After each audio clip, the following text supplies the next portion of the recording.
Buenos días para todos nuevamente. En esta clase pues vamos a hablar acerca de las medidas de emergencia en caso de hemorragia. Mire, cuando se suscita un accidente de este tipo, una herida, las personas sangran demasiado y es de vital importancia de que la persona no pierda demasiada sangre, porque si eso se llegase a dar, la pérdida de sangre podría haber un desmayo, una descompensación física, e incluso caer en pánico o no guardar la calma, ¿sí? Prácticamente lo que sucede es que su corazón tiende a estar sumamente agitado ante una herida. Cuando usted tiene una herida en cualquier parte de su cuerpo, usted ve la sangre y como que se bloquea y no haya pues qué hacer, ¿verdad?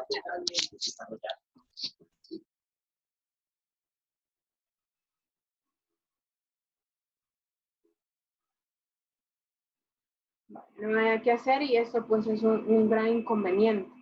Una hemorragia pues es cualquier herida con una gran salida de sangre, pues causas habituales, ya sean los vasos sanguíneos, ¿verdad? Que por donde la mayoría de veces suscita.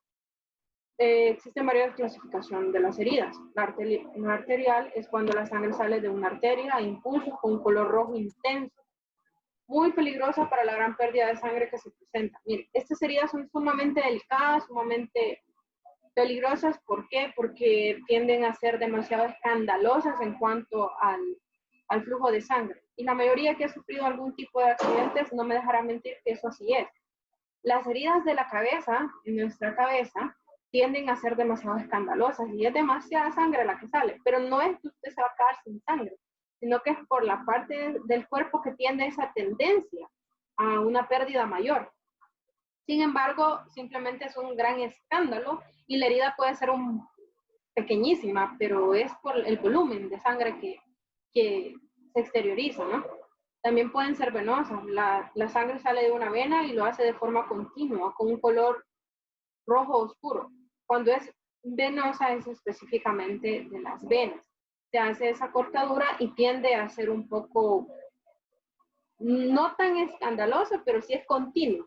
Si está saliendo sangre, aunque usted se aplique alcohol, que es la mayoría que nosotros hacemos, ¿verdad? El alcohol no va a tender a disminuir esa sangre, se va a mantener y siempre va a ser de esa manera.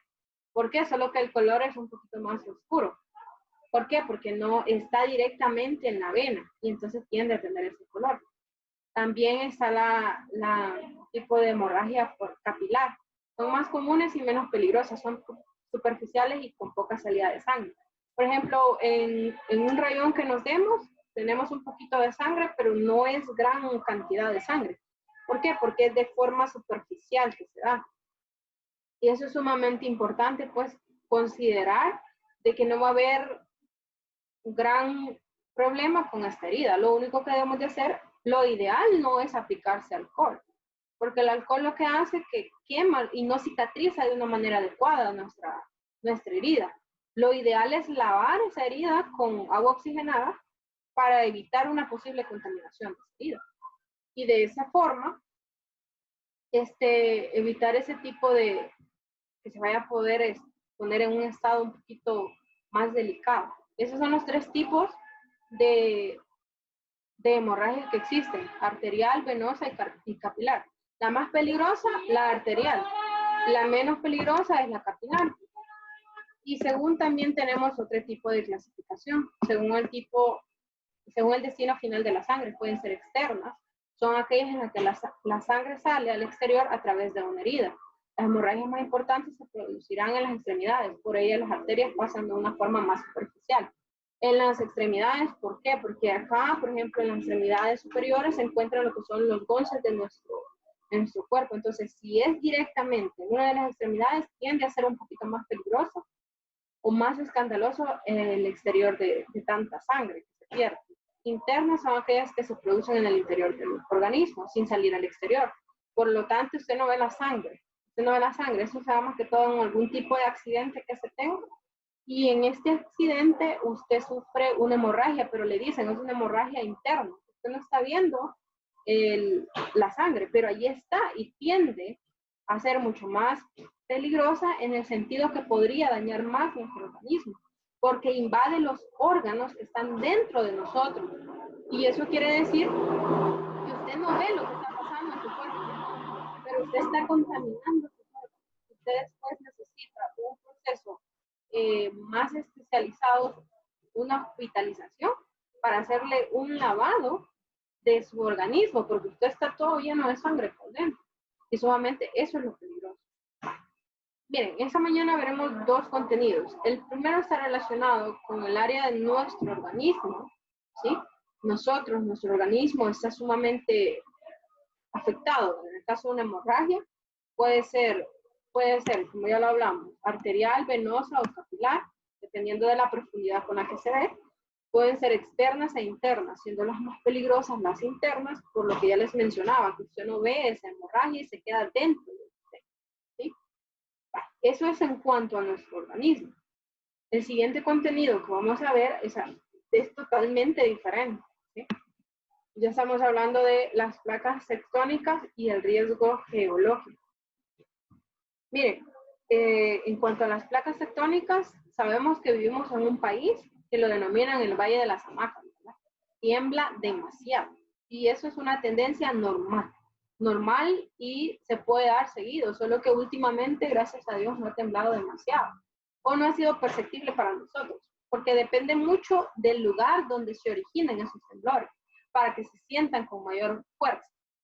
En sí, las placas tectónicas están formadas por la corteza terrestre y la parte superior del manto son planchas rígidas de rocas sólidas que forman el planeta y lo que flota en las atmósferas formadas por rocas ígneas y fundidas, ¿verdad? Miren, hay diferentes tipos de placas, ¿sí? Diferentes tipos de placas que nosotros podemos mencionar, pero hay dos clases de corteza, la oceánica y la continental. Las placas oceánicas son aquellas que están cubiertas integralmente por corteza oceánica, son delgadas y de composición básica. Por ejemplo, las más importantes o las más notables se encuentran en el Pacífico. La placa del Pacífico, la placa de Nazca y la placa de los Cocos y la placa filipina. Son las clasificaciones de ellas. El Salvador está bajo la influencia de la placa de los Cocos y la del Caribe. Son las dos que nos influencian directamente a nosotros. Y cuando esas dos placas se desplazan, tiende a surgir lo que es un temblor o en su defecto podría ser un terremoto. ¿Okay? También tenemos la placa continental. Son placas cubiertas en una parte por corteza continental y en parte por corteza oceánica. ¿Eso qué quiere decir? Que se unen tanto la oceánica como la continental y forman, por ejemplo, tienen un mayor carácter y son mucho más peligrosas. Por ejemplo, la placa de Sudamérica o la placa euroasiática, ¿sí? Son ejemplos. Vale. Estos dos tipos de placas se influencian directamente, como les mencionaba, en El Salvador, la de oceánica, la de los Cocos y la del Caribe, ¿sí? Está la continental, pero de ella no tenemos mayor influencia nosotros en este país. Los terremotos ocurren en los bordes o fronteras entre las placas. Estas pueden ser divergentes. El espacio o falla entre placas se rellenan con un nuevo material que se separa las placas originales. Hay diferentes movimientos que se pueden dar para que se genere un terremoto. También están las convergentes. Una placa se hunde debajo y forma el fenómeno llamado subducción. Miren, El Salvador está bajo este fenómeno de subducción. ¿Qué sucede? Que las placas van así, miren, van de una forma plana y luego se desplaza una sobre la otra. Y cuando estas se desplazan y vuelven a caer, esta que está acá vuelve a caer, entonces es que se produce lo que es un terremoto. Y es allí donde se siente la gran magnitud, el gran movimiento telúrico, ¿verdad? Bajo el que estamos influenciados. También está la transformación. Una placa se desliza al lado de la otra sin causar daños entre sí y forma un nuevo material, como es en la falla de San Andrés. San Andrés estamos hablando de Estados Unidos, ¿verdad? Esa falla es muy mencionada y que prevé de que va a haber un gran terremoto en algún momento. Bueno, eso no. Y pues debemos de manejar, porque gracias a ellos es que saben lo que son los sismos, movimientos, pueden ser terremotos o de mayor magnitud, ¿verdad?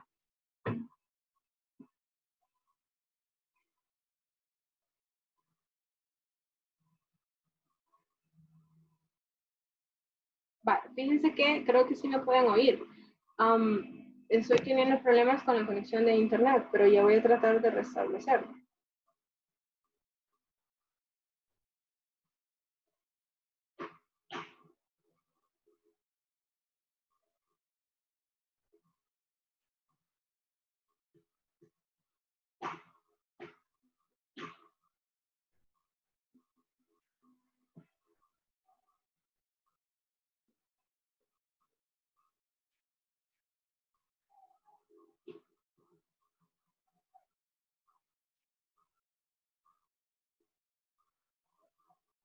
Vale. Aquí creo que me pueden oír ustedes, ¿verdad?